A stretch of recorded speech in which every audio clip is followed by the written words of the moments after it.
दोस्तों आज हम लोग जानेंगे फंडामेंटल ऑफ पीएलसी के बारे में। दोस्तों इस वीडियो में जानेंगे पीएलसी क्वेश्चन एंड आंसर के बारे में। पीएलसी का खोज कब हुआ, कैसे हुआ, कितने टाइप के पीएलसी होते हैं और इसके एप्लीकेशन के बारे में जानेंगे। पीएलसी लॉजिक के बारे में जानेंगे, पीएलसी मॉड्यूल के बारे में जानेंगे और बहुत कुछ जान पाएंगे इस वीडियो के माध्यम से। यह वीडियो 51 मिनट्स का है। लास्ट तक देखें पेशेंस के साथ, या तो टुकड़ों में देखें समझ कर।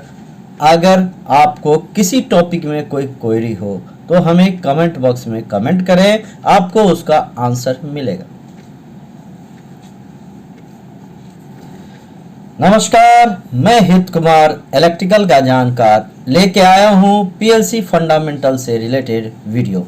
इस वीडियो को देखें, समझें और लाइफ में आगे बढ़ें। लंबी छलांगों से कहीं बेहतर है निरंतर कदम जो एक दिन आपको मंजिल तक ले जाएगा। दोस्तों सफलता एक बार में बड़ी छलांग लगाने से नहीं, बल्कि रोजाना छोटे छोटे निरंतर कदम बढ़ाने से मिलती है। दोस्तों इस वीडियो में पीएलसी के हर टॉपिक को कवर किया गया है। आप इसे टुकड़ों में देखें और अपने वर्क में या इंटरव्यू में लंबी छलांग लगाएं। इसमें बताया गया है पीएलसी के सॉफ्टवेयर के बारे में, लॉजिक के बारे में और ऑटोमेशन एग्जीक्यूशन के बारे में। तो आइए स्टार्ट करते हैं, इसे देखते हैं और समझते हैं। PLC means programmable logic controller होता है। इसका use industrial application and automation के लिए किया जाता है। ऑटोमेशन कहाँ यूज किया जाता है? तो assembly lines, embossment rights and the light features के लिए किया जाता है। अब पीएलसी टॉपिक पे आते हैं। दोस्तों पीएलसी के पास इनपुट एंड आउटपुट होता है, जिसका यूज प्रोडक्शन लाइन के लिए किया जाता है, मशीन फंक्शन एंड प्रोसेस के लिए किया जाता है। पीएलसी का एडवांटेज क्या है?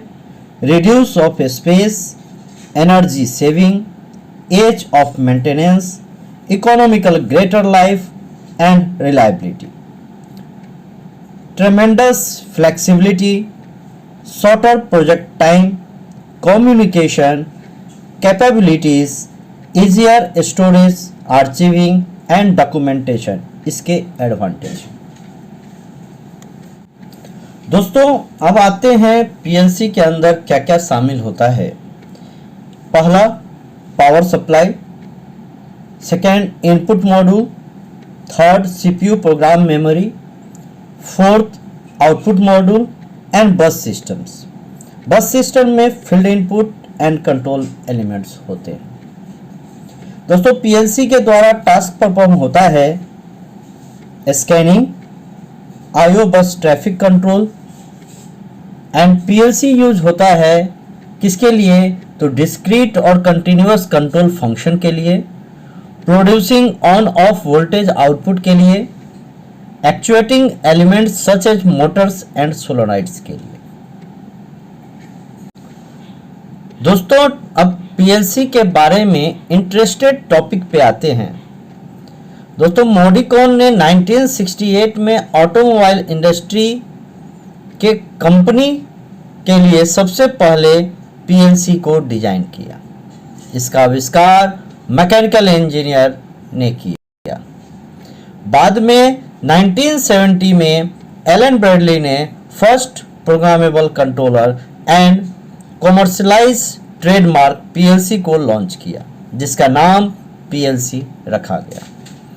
आज के दौर में यह सबसे यूजफुल है और इंडस्ट्रीज में इसका उपयोग किया जाता है। ऑटोमेशन के लिए पीएलसी ने इलेक्ट्रिकल एंड इलेक्ट्रॉनिक्स फील्ड में क्रांति ला दी और ये बल्कि सर्किट को आसान कर दिया, प्रोजेक्ट को आसान कर दिया और लेस रिले का यूज होने लगा। दोस्तों अब आते हैं बेसिक ऑफ पीएलसी पे।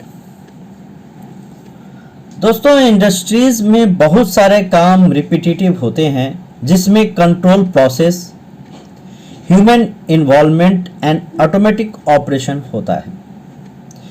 गुड क्वालिटी, कम समय और बिना प्रॉब्लम के किसी प्रोडक्ट का मैन्युफैक्चर हो, इसके लिए पीएलसी का यूज किया जाता है। पीएलसी की कैपेबिलिटी है first logic control, second timing, counting and comparison, third analog value processing and the PID control, fourth real time control, fifth coordination and the communication, sixth operator control, seventh signaling and the listening. Friends, PLC like a computer is a software जो equipments को चलाता है। अब machine कैसे चलेगा, function के हिसाब से ये डिसाइड यूजर करता है, यानी आप करेंगे। फ्रेंड्स, अब मैं आपको पीएलसी डिस्क्राइब करने जा रहा हूं, साथ में फंक्शन ऑफ वेरियस ब्लॉक के बारे में बताऊंगा।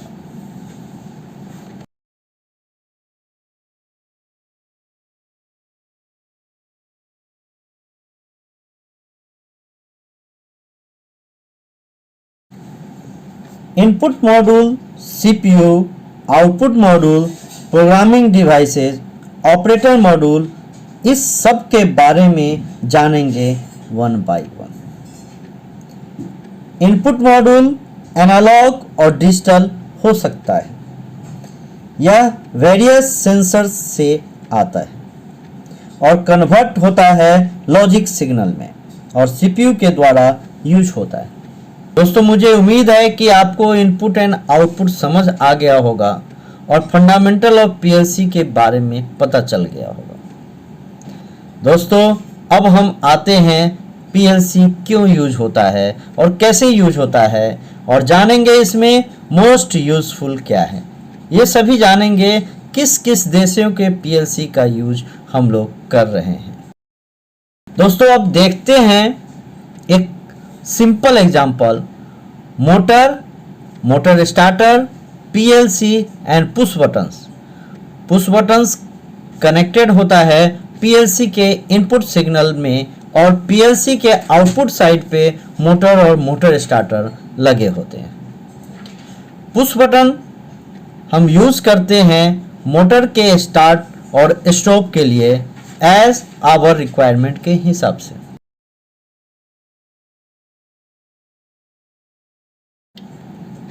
यहाँ हमने एक ऑटोमेशन लिया है सैंपल के लिए, जिसे आप दे सकते हैं। एक टेबल है, रोटेशन टेबल, जिसमें बोतल फिलिंग हो रहा है। कन्वेयर है, सेंसर्स है, मोटर्स है, और इसमें फिलिंग के बाद कैपिंग होता है। सेंसर्स कैसे डिटेक्ट करता है, ये सारे डिवाइसेस कंट्रोल हो रहे हैं पीएलसी के थ्रू। दोस्तों, आइए जानते हैं किस किस देशों के पीएलसी को हम लोग यूज़ कर रहे हैं और उसका कैसे यूजफुल है हमारे लाइफ में और इंडस्ट्रीज में। In USA, Rockwell, Emerson, GE and Honeywell PLC are available. In Europe, Danieli automation, ABB, Siemens, Schneider electrics are available. In Japan, Omron, Mitsubishi, GE Fanuc, Fuji, Panasonic, Hitachi is available. दोस्तों, ये सभी most useful PLC के नाम और country name थे। अब आते हैं पीएलसी के साइज पे। दोस्तों, सवाल आता है कि कोई ऐसा पीएलसी है जो इंडस्ट्रीज में सबसे ज़्यादा यूज होता है, तो आंसर है हाँ, वो है सीमेंस पीएलसी। आप फैमिलियर होंगे सिमेटिक S7300 और S7400 से। अगर नहीं होंगे तो हम इस चैनल के माध्यम से आपको फैमिलियर कर देंगे। आप लास्ट तक इस चैनल पर बने रहें। S7300 सपोर्ट करता है 3 प्रोग्रामेबल लॉजिक कंट्रोलर को, S7200 micro PLC, S7300 medium PLC and S7400 big PLC को। अभी सीमेंस S7200 कन्वर्ट हो गया है S71200 में और S7300 कन्वर्ट हो गया है S71500 में। इसको सपोर्ट करता है TIA सॉफ्टवेयर। TIA का मतलब है टोटल इंटीग्रेटेड ऑटोमेशन, जो सीमेंस के द्वारा लॉन्च किया गया है। इसका डिफरेंट वर्जन मार्केट में है, जैसे TIA V13, TIA V14 and TIA V15 के नाम से। S7-400 are hot redundant system. इसका क्या मतलब है?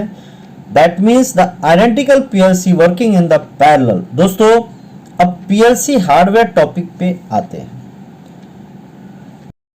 जो PLC के लिए यूज होते हैं उनके नाम हैं chassis rack, power supply unit, central processing unit, communication module, signal module, functional module and interface module. दोस्तों, आइए अब जानते हैं इसके बारे में वन बाय वन। रैक ऐसा कंपोनेंट होता है जो सभी को होल्ड करता है। रैक में स्लॉट्स और पिन का प्रोविजन होता है, जिसमें मॉड्यूल को सेट किया जाता है। ये दो साइज के आते हैं, 9 स्लॉट एंड 18 स्लॉट। ये प्रोवाइड करता है इंटरनल कनेक्टिविटी को मॉड्यूल्स के बीच में। आप यहाँ देख सकते हैं 9 स्लॉट्स हैं यहाँ और 18 स्लॉट्स रैक है। Racks are of 2 types, passive backplane, इसके पास एक ही स्लॉट होता है और इसके पास कोई दूसरा सर्किटरी नहीं होता है। S7-3 PLC में एक्टिव रैक प्लेन, इसके पास सेक्रेटरी फैसिलिटी होता है और कंट्रोल कम्युनिकेशन होता है बिटवीन द स्लॉट्स के बीच में। इन S7-400 CPU को कंट्रोल रैक में फिट कर सकते हैं। That means central rack, universal rack में फिट कर सकते हैं, लेकिन इनको हम लोग एक्सपांशन रैक में चेंज नहीं कर सकते, क्योंकि ER के पास केवल P बस यानी कि पेरिफेरल बस होता है, K बस यानी कि कंट्रोल बस नहीं होता है। अब आते हैं पावर सप्लाई यूनिट पे। पावर सप्लाई मॉड्यूल प्रोवाइड करता है required level of regulated power supply. Different module rack को सिस्टम बैक प्लेन बस के द्वारा। They do not provide load voltages for the signal modules. दोस्तों, 220 volt AC UPS power supply हम लोग देते हैं PLC मॉड्यूल को, और ये 5 वोल्ट 24 वोल्ट DC जनरेट करता है। सेम मॉड्यूल में बैटरी इंस्टॉल होता है फॉर बैकअप एंड रैम, जो CPU में प्रोग्राम मेमोरी में होता है।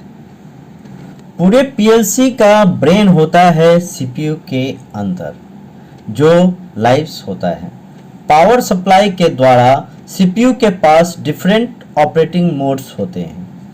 प्रोग्रामिंग में जो एक्सेप्ट करता है PC के द्वारा डाउनलोड करने पे।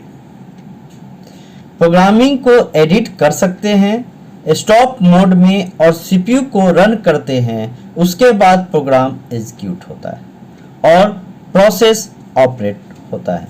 CPU के अंदर मेमोरी रीसेट का एक बटन होता है, जिसके द्वारा हम CPU के मेमोरी को रीसेट कर सकते हैं।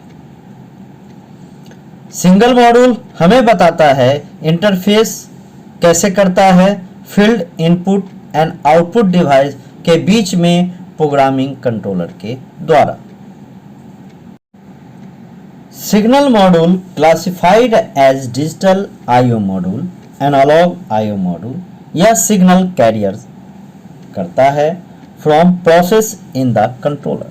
दोस्तों, इनपुट्स 3 टाइप्स के होते हैं, digital, analog and variable frequency type.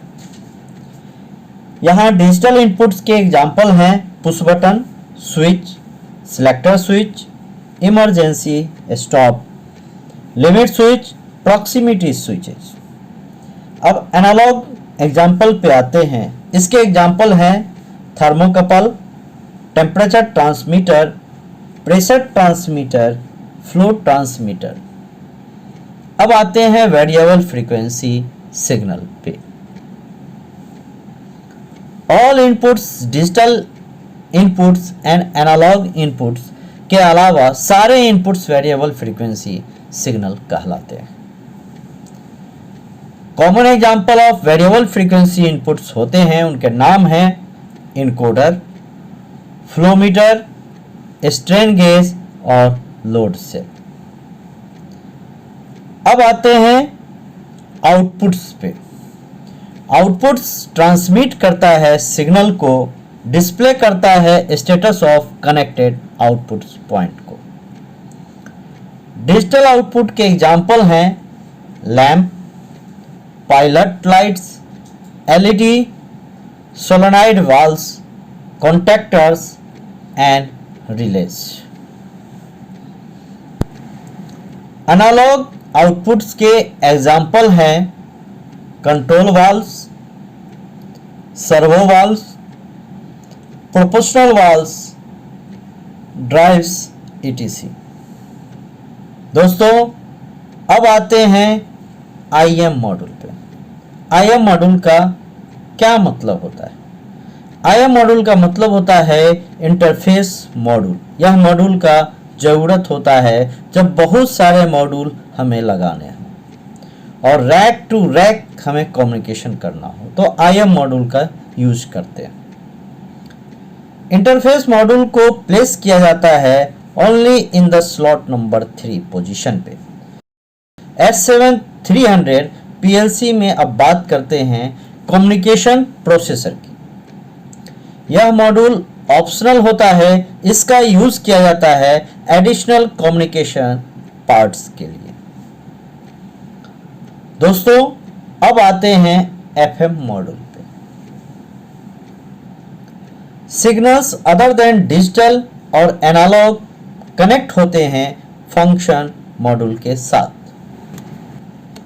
इसके एग्जाम्पल हैं high speed counter module, PID module, weighing module etc।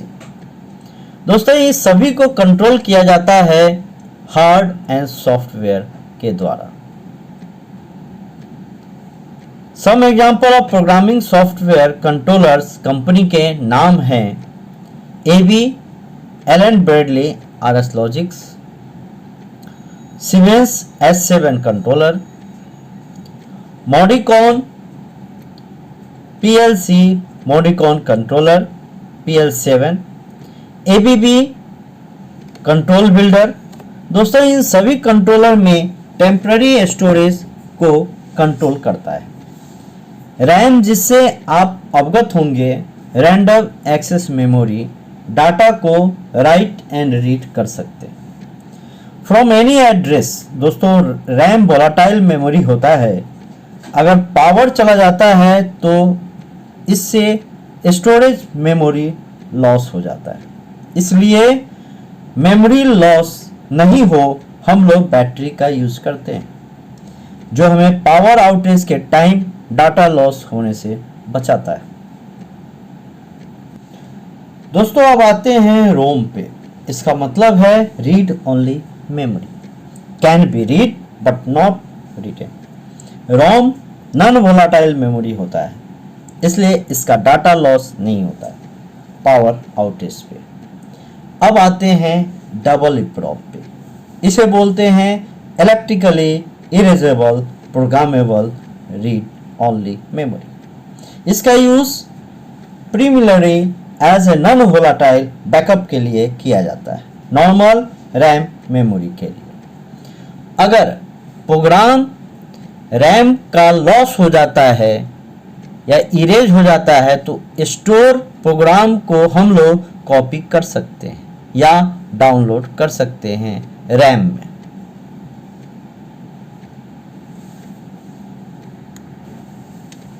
दोस्तों अब हम लोग आते हैं पीएलसी के इंपॉर्टेंट पार्ट कम्युनिकेशन पे।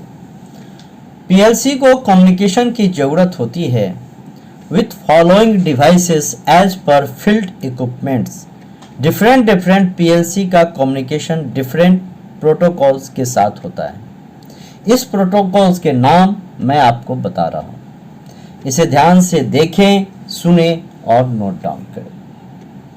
First MPI multi point interface, second Profibus DP, third industrial Ethernet, fourth control net. दोस्तों इन सभी कम्युनिकेशन प्रोटोकॉल्स को समझते हैं वन बाय वन। ये आप देख रहे हैं, इसे डी टाइप 9 पिन कनेक्टर बोलते हैं।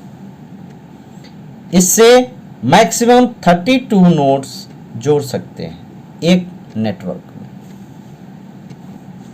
दोस्तों इसकी डाटा ट्रांसमिशन स्पीड होता है 187.5 kbps।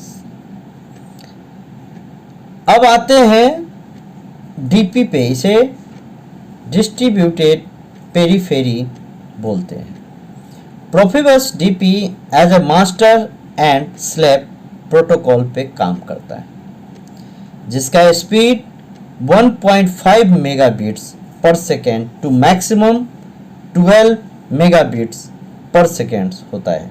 इसके थ्रू हम लोग 126 नोड को जोड़ सकते हैं। दोस्तों इसे प्रोफिबस डीपी कनेक्टर बोलते हैं। ये 9 पिन सब डी टाइप कनेक्टर होता है। इसके जरिए प्रोफिबस केबल का कनेक्शन होता है। जो प्रोफिबस केबल एक पेयर में होता है, एक पेयर इन होता है और दूसरा पेयर आउट होता है। ये एक यूनिक नोड्स एड्रेस पे काम करता है, 1 बाय 1 मॉड्यूल से कम्युनिकेट करता है। 2 नोड्स कॉमन नेटवर्क में सेम नहीं हो सकता है, आपको हर एक को अलग एड्रेस देना पड़ेगा। दोस्तों अब आते हैं इथरनेट कनेक्शन पे। ये जो आप देख रहे हैं ये लैन यानी local area network computer network technologies पे बेस्ड होता है और उसी का फैमिली है। सीमेंस ने इस इथरनेट को इंडस्ट्रियल ऑटोमेशन के लिए 1985 में इंट्रोड्यूस किया था। इसके जरिए हम लोग 1024 नोड्स को जोड़ सकते हैं। इंडस्ट्रियल इथरनेट 2 तरह के डिजाइन होते हैं। इसके जरिए फास्टेस्ट स्पीड से कम्युनिकेशन होता है नोड के बीच में, जिसकी स्पीड 100 Mbps होती है।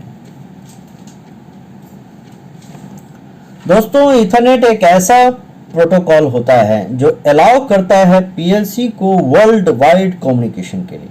कुछ पीएलसी में वर्ल्ड वाइड कैपेबिलिटी इनबिल्ट होता है, जिससे ये अलाउ करता है एनी वेब ब्राउजर को एक्सेस करने के लिए।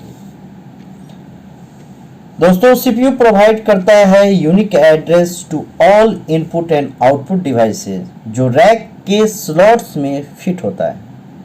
यह एड्रेस बिट लेवल होता है, जो डिजिटल सिग्नल और एनालॉग सिग्नल होता है। यह टाइप के मॉड्यूल में डिपेंड्स करता है। दोस्तों बिट का साइज अगर बड़ा होता है तो उसके नाम चेंज हो जाते हैं, जो मैं यहां बता रहा हूं, आप ध्यान से सुने और देखें। 1 बिट ऑफ मेमोरी होता है सभी डिजिटल इनपुट एंड आउटपुट्स के लिए। 8 bit is equals to 1 byte होता है। दोस्तों यहाँ इंपॉर्टेंट पॉइंट्स है, ध्यान से देखें और सुने। ईच एनालॉग आईओ कंज्यूम्स करता है 1 word memory. 1 word is equals to 16 bit यानी कि 2 बाइट्स होता है। 1 D words that means 32 bits यानी कि 4 बाइट्स होता है। दोस्तों ये तो थे bit byte word and D words के बारे में। अब जानते हैं पीएलसी के इंपॉर्टेंट पार्ट्स प्रोग्रामिंग के बारे में। अगर हम सीमेंस की बात करें तो सीमेंस S7 पीएलसी के लिए सीमेटिक मैनेजर सॉफ्टवेयर यूज किया जाता है। सीमेटिक मैनेजर ऑफर करता है 3 टाइप्स ऑफ प्रोग्रामिंग लैंग्वेज को। फर्स्ट लैडर डायग्राम एलईडी जिसे बोलते हैं। सेकेंड स्टेटमेंट लिस्ट एसटीएल बोलते हैं। थर्ड फंक्शन ब्लॉक डायग्राम जिसे एफबीडी बोलते हैं। अब दोस्तों हमने प्रोग्रामिंग तो कर दिया, बट कितना इनपुट आउटपुट लेना है और नंबर ऑफ लॉजिक्स कितना बनाना है, ये सारे डिपेंड्स करता है सीपीयू के मेमोरी साइज पे। दोस्तों एसटीएल प्रोग्रामिंग में सबसे कम मेमोरी स्पेंड होता है, लिस्ट मेमोरी कंज्यूम होता है। दोस्तों आइए एक एग्जांपल के जरिए हम लोग समझते हैं कैसे न्यू प्रोजेक्ट्स क्रिएट करेंगे, कैसे रैक इंस्टॉल करेंगे और कैसे प्रोग्रामिंग ब्लॉक सिलेक्ट करेंगे। आइए जानते हैं स्टेप बाय स्टेप, साथ ही साथ हार्डवेयर कॉन्फ़िगरेशन के बारे में भी जानेंगे। हमने एग्जांपल के लिए सीमेटिक सॉफ्टवेयर लिया है। सबसे पहले डबल क्लिक करेंगे सीमेटिक मैनेजर पे, देन आफ्टर एप्लीकेशन ओपन हो जाएगा। Now click on file and the click on new. अब ओपन करेंगे न्यू प्रोजेक्ट्स, एक विंडो ब्लैंक आएगा। यहाँ नेम की जगह पे आप अपने हिसाब से नाम डाल के सेव करें। यहाँ हमने ट्रेनिंग लिया है। नेम सेव हो जाने के बाद प्रोजेक्ट पे क्लिक करें और राइट क्लिक करें, वहाँ इंसर्ट न्यू ऑब्जेक्ट पे क्लिक करें। आपके हार्डवेयर ऑप्शन दिखाई देंगे। हमने यहाँ 300 मॉड्यूल सीपीयू सिलेक्ट किया है। जैसे ही प्रोजेक्ट क्रिएट हो जाएगा डबल क्लिक करें हार्डवेयर पे और हार्डवेयर कॉन्फ़िगरेशन स्टार्ट करें। यहाँ कॉन्फ़िगरेशन का मतलब है आपको रैक अरेंज करना है, मॉड्यूल सिलेक्ट करना है, digital input and digital output और इंटरफेस सब मॉड्यूल को अरेंज करना होता है स्टेशन विंडोज में। रैक अरेंजिंग में ध्यान रखना है स्लॉट 1 यानी कि फर्स्ट रैक पावर सप्लाई का होता है, स्लॉट 2 सीपीयू के लिए होता है, slot 3 interface module S7300 fit करेंगे, स्लॉट 4 टू स्लॉट 11 हम लोग सिग्नल और फंक्शनल मॉड्यूल्स फिट करेंगे। ये same to same physical fitting भी होना चाहिए। दोस्तों after hardware configuration click on save and compile to the file. सेव करने के बाद एक एसटीवी फाइल क्रिएट होता है जहां हार्डवेयर कॉन्फ़िगरेशन सेव होता है। दोस्तों इस सेव फाइल को हम लोग डाउनलोड करेंगे। डाउनलोडिंग का मतलब होता है हमने जो लोकल कंप्यूटर में जो प्रोग्राम और कॉन्फ़िगरेशन सेव है वो पीएलसी सीपीयू में सेव हो जाएगा। दोस्तों यहाँ दो आइकन दिख रहा है। फर्स्ट आइकन का मतलब है डाउनलोड एंड सेकेंड आइकन का मतलब है अपलोड। डाउनलोड में कंप्यूटर टू पीएलसी प्रोग्राम जाता है और अपलोड में पीएलसी से कंप्यूटर में जाता है। दोस्तों during downloading program CPU stop mode में जाता है और आफ्टर सक्सेसफुल डाउनलोडिंग यह नॉर्मल रन मोड में रिटर्न हो जाता है। अब दोस्तों ओबी यानी ऑर्गेनाइजेशन ब्लॉक क्रिएट करते हैं। सीमेटिक मैनेजर में जो आपको स्क्रीन पे दिख रहा है ऑर्गेनाइजेशन ब्लॉक ऐसा प्रोग्रामिंग ब्लॉक होता है जिसको सीपीयू सबसे पहले स्कैन करता है। OB1 एक ऐसा ब्लॉक है जो सिर्फ साइक्लिक एग्जीक्यूशन प्रोग्रामिंग ब्लॉक है। इसका मतलब है कोई भी इंस्ट्रक्शन लिखते हैं इस ब्लॉक में जो एग्जीक्यूट होता है एवरी स्कैन साइकिल में जब सीपीयू रन होता है। अब आते हैं प्रोग्राम स्ट्रक्चर पे। Program structure help in understanding the block architecture, the call structure and the dependency of various blocks. It also help to know FB and DB block connectivity. अब दोस्तों जानते हैं स्ट्रक्चर प्रोग्रामिंग के बारे में। OB organisation block, function मतलब FC, function block that means FB, data blocks DB, system blocks SFC, SFB, SDB। यहाँ आप देख सकते हैं सारे ब्लॉक्स को कौन किससे कनेक्ट रहता है।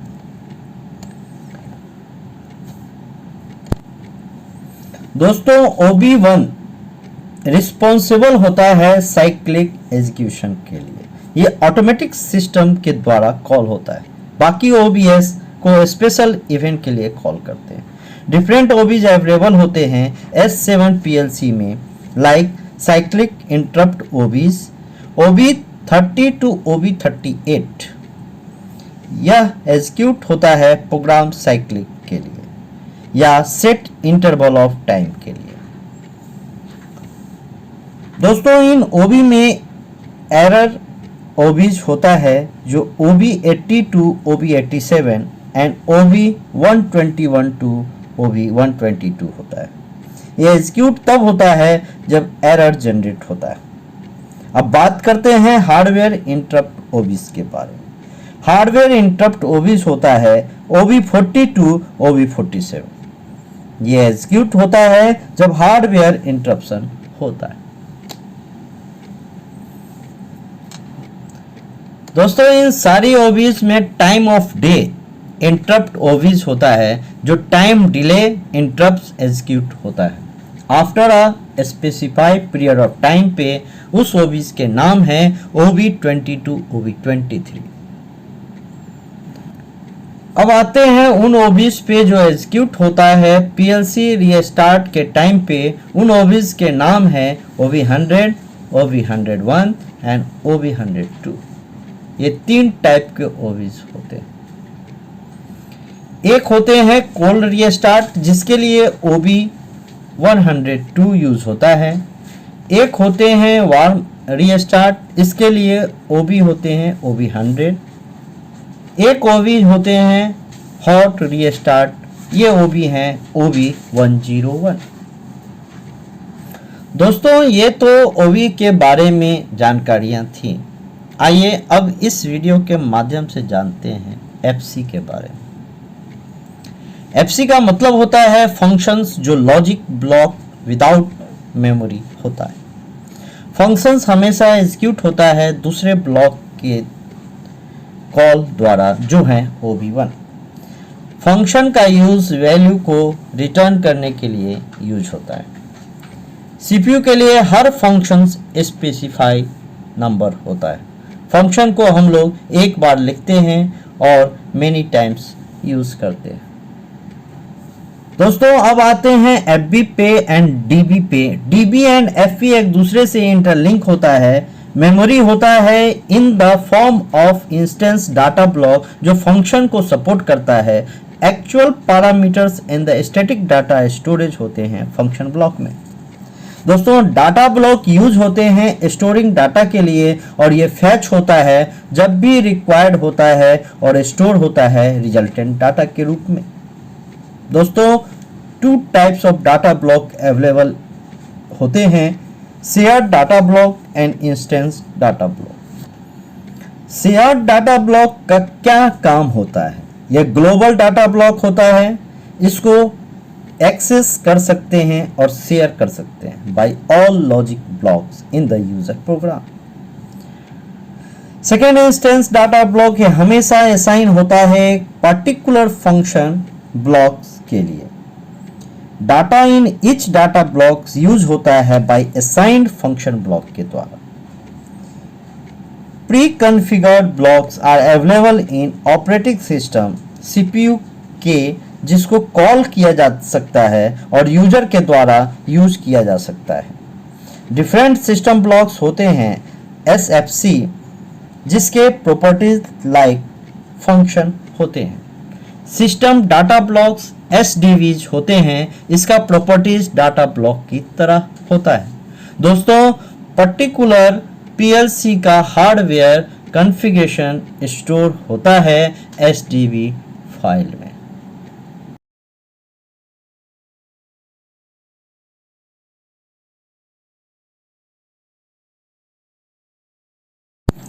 दोस्तों अब आते हैं PLC के उस पार्ट पे जिसको आपका इंतजार था। PLC प्रोग्रामिंग इंस्ट्रक्शन पार्ट्स पे आते हैं तो स्टार्ट करते हैं S7 PLC से। ये डिवाइडेड इन 6 कैटेगरी होते हैं। First bit level instruction, second timer और counter instruction, third comparison instruction, fourth conversion instruction, fifth mathematical function, first integer function, second floating point function and six होता है move function. दोस्तों अब one by one इसके explanation पे आते हैं with example. First, bit level function के example हैं normally open contact, normally close contact, output coils, invert power flow, mid line output, reset coil, set coil, RS flip flop, SR flip flop, negative RLO edge, positive RLO edge, negative edge detection, positive edge detection and save.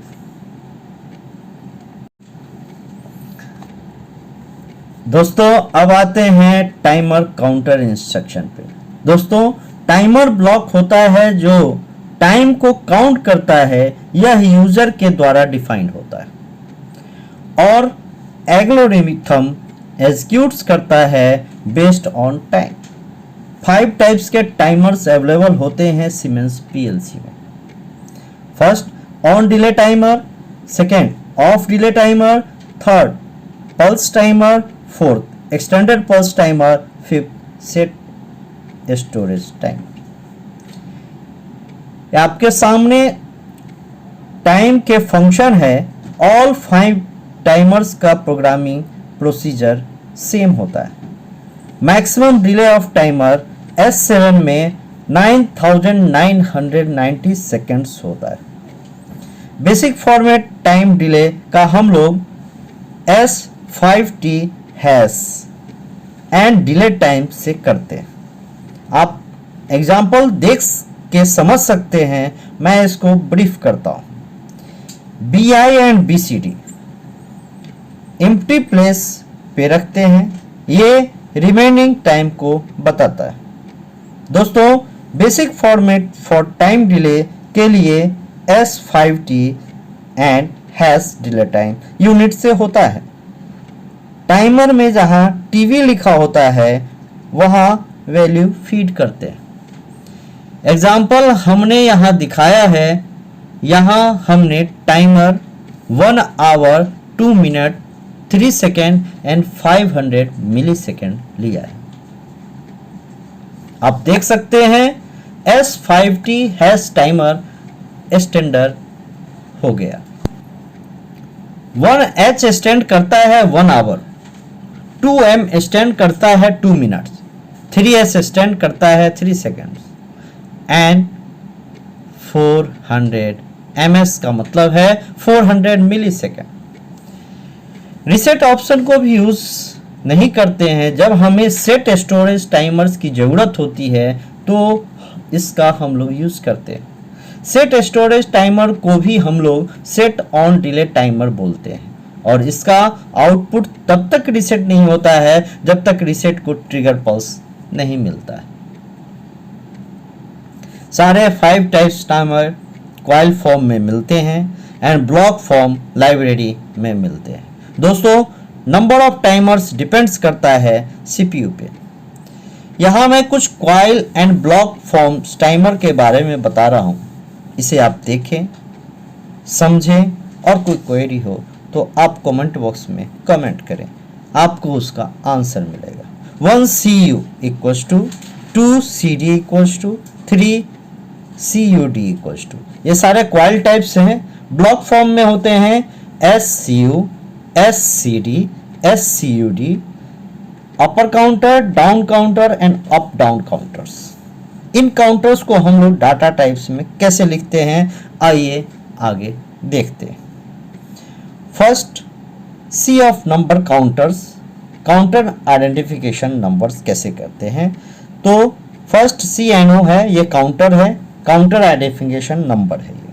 Second CU, ये bull type होते हैं, count up inputs होते हैं।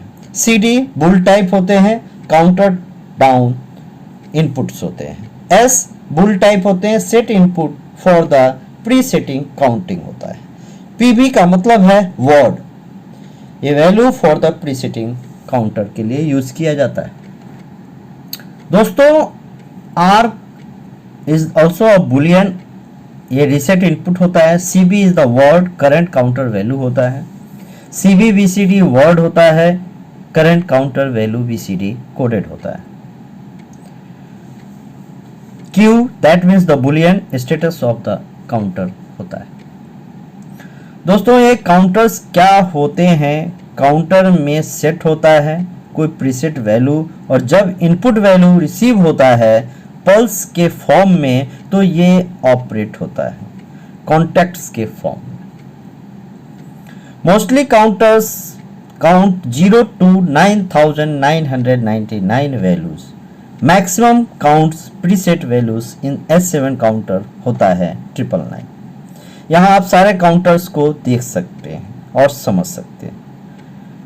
दोस्तों अब आते हैं comparison instruction पे। ये सिंबल आपने देखा होगा, अगर नहीं देखा होगा तो देख ले। IN1 and IN2। दोस्तों 6 कंपैरिजन होते हैं IN1 एंड IN2।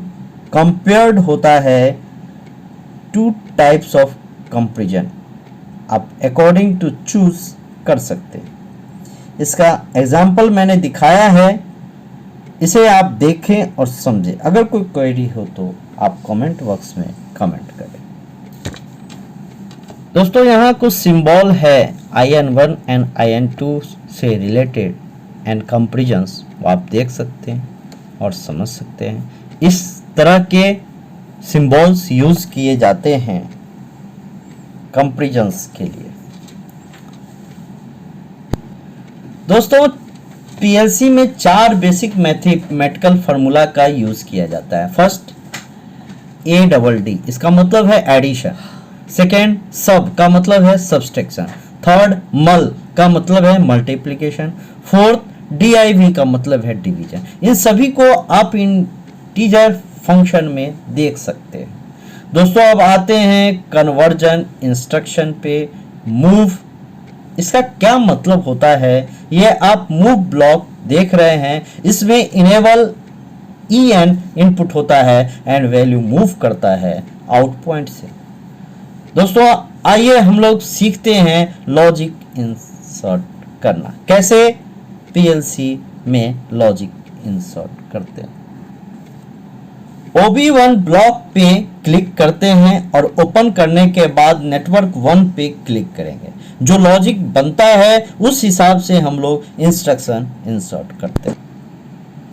यहाँ हमने नेटवर्क 1 में 2 NO contact and 1 coil add किया है। अगर आपको सिग्नल मिलेगा तो आप ऑनलाइन मॉनिटर आइकॉन पे क्लिक करके ऑनलाइन स्टेटस चेक कर सकते हैं। आइए इसको और अच्छी तरह से समझते हैं एग्जांपल 2 के द्वारा। डायरेक्ट ऑनलाइन स्टार्टर के लिए insert NO NC contact and the coil का यूज करते हैं, उसका एड्रेस लेते हैं, फिर ऑनलाइन चेक करते हैं। सेम आप एग्जांपल 3 बना सकते हैं जिसमें लैंप को जलाना है 10 सेकंड के लिए। आप इसका प्रैक्टिस करें। अगर कोई प्रॉब्लम आता है तो कमेंट बॉक्स में कमेंट करें। अब दोस्तों सेम एग्जांपल 4 लेते हैं। इस लॉजिक में एक लैंप जलाना है अप डाउन काउंटिंग काउंटर के थ्रू। लैंप ग्लो होगा जब काउंटर काउंटिंग स्टार्ट होगा। तो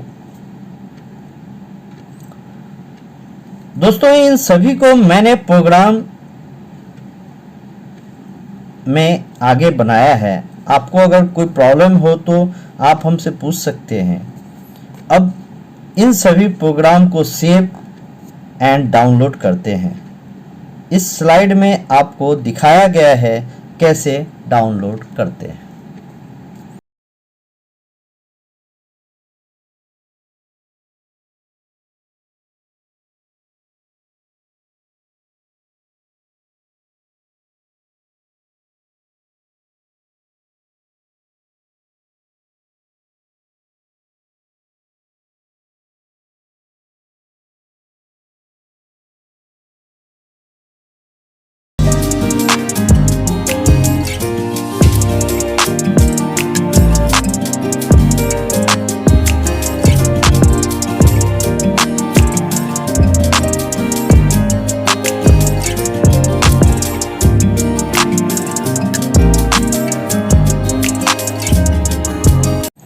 दोस्तों अब आते हैं पीएलसी के इम्पोर्टेंट पॉइंट्स मेंटेनेंस और ट्रबल शूटिंग पे।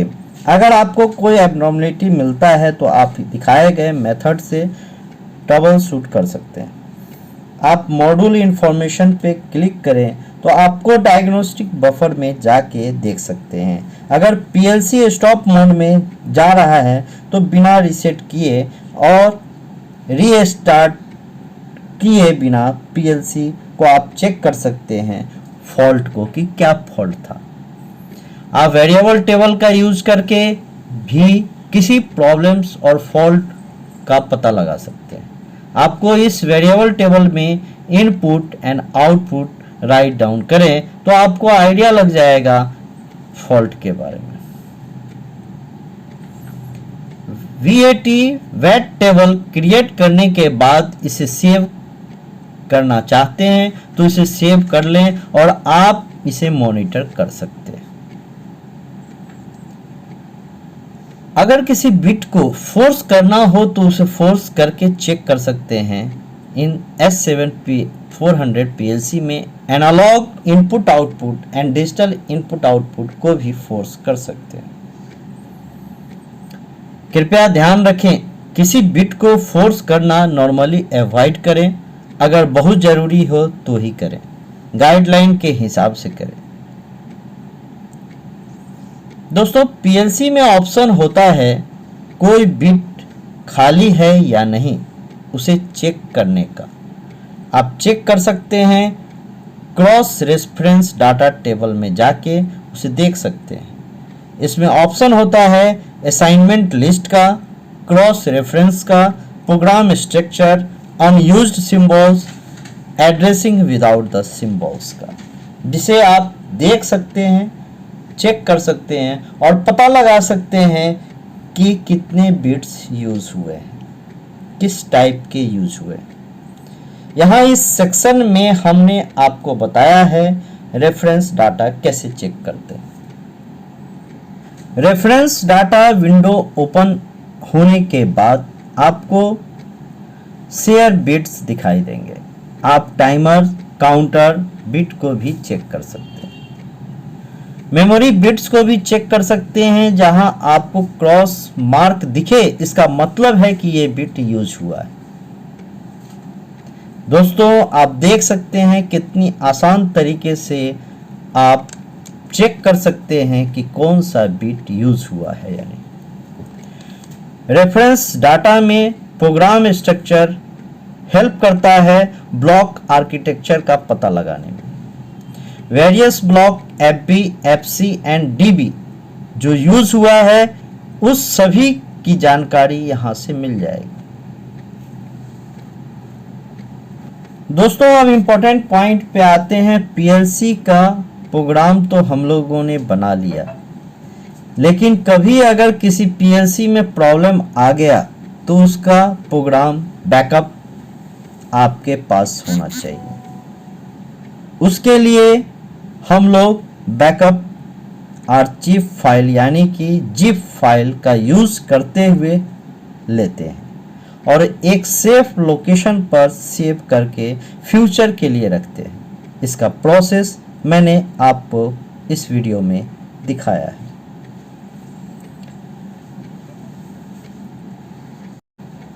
दोस्तों जब भी पीएलसी का बैकअप की आपको ज़रूरत हो तो फाइल में जाएं और रिट्रीव पे क्लिक करें और जहां भी आपने बैकअप सेव कर रखा है पहले से वहां से फाइल को सेलेक्ट करें और S7 प्रोजेक्ट दिखाए गए तरीके से प्रोग्राम को रीस्टोर करें। आप विंडो पे देख सकते हैं प्रोग्राम रिट्रीव हो रहा है। यह प्रोसेस जैसे ही खत्म होगा प्रोग्राम ओपन हो जाएगा और आप उसका फिर से सेम पहले की तरह ऑपरेशन कर सकते हैं और सारी चीज़ों का यूज़ कर सकते हैं। दोस्तों आपके पास जो बैकअप है उसकी किसी दूसरे हार्ड डिस्क में भी सेव करके रख लें, क्योंकि हो सकता है आपने जिस कंप्यूटर में प्रोग्राम को सेव कर रखा है वो कंप्यूटर की सारी फाइल्स करप्ट हो जाएं। इसलिए इसे अलग हार्ड डिस्क में सेव रख लें दोस्तों मुझे उम्मीद है कि आप इस लास्ट स्लाइड के साथ पीएलसी के बारे में जान पाए होंगे और आपको आज पीएलसी समझ में आ गया हो। आप इस वीडियो को एक ज़रूरतमंद व्यक्ति के पास शेयर करें और इस वीडियो को लाइक करें। अगर आपने अभी तक इस चैनल को सब्सक्राइब नहीं किया है तो सब्सक्राइब करें, जिससे नेक्स्ट वीडियो आपको आसानी से पहुंच पाएगा। ये मैं आपके ऊपर जहां भी रहें स्वस्थ रहें और सुरक्षित रहें। फिर मिलेंगे अगले वीडियो के साथ, तब तक के लिए नमस्कार। लाइक करें, शेयर करें और बेल बटन दबाएं। Thank you.